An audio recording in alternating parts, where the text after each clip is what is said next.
اعوذ باللہ من الشیطان الرجیم بسم اللہ الرحمن الرحیم رب اشرح لی صدری ویسر لی امری واحلل عقدۃ من لسانی یفقہوا قولی۔ مسلمانوں کو تکلیف پہنچانے کے بارے میں اللہ کے نبی صلی اللہ علیہ وسلم کی حدیثیں۔ حضرت ابو ہریرہ رضی اللہ تعالی عنہ روایت کرتے ہیں کہ رسول اللہ صلی اللہ علیہ وسلم نے ارشاد فرمایا، کبیرہ گناہوں میں سے ایک بڑا گناہ کسی مسلمان کی عزت پر ناحق حملہ کرنا ہے۔ ابو داؤد کی حدیث۔ حضرت ابو ہریرہ رضی اللہ عنہ روایت کرتے ہیں کہ رسول اللہ صلی اللہ علیہ وسلم نے ارشاد فرمایا، جس شخص نے مسلمانوں پر غلے کو مہنگا کرنے کے لیے روکے رکھا تو وہ گنہگار ہے۔ مسند احمد مجمع الزوائد۔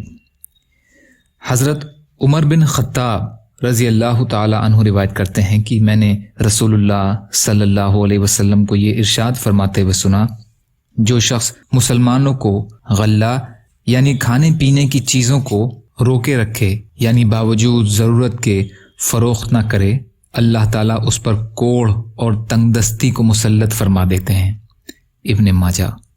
فائدہ: روکنے والے سے وہ شخص مراد ہے جو لوگوں کی ضرورت کے وقت مہنگائی کے انتظار میں غلے کو روکے رکھے جبکہ غلہ عام طور پر نہ مل رہا ہو۔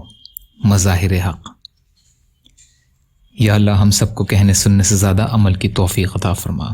یا اللہ جو مظلوم ہیں، پریشان حال ہیں، بیمار ہیں، قرض میں ہیں، یا اللہ ان سب کی مدد فرمائیے۔ یا اللہ ہم سب کو دنیا اور آخرت کی تمام خیر عطا فرمائیے برحمتک یا ارحم الراحمین۔ لا الہ الا اللہ محمد رسول اللہ۔ السلام علیکم۔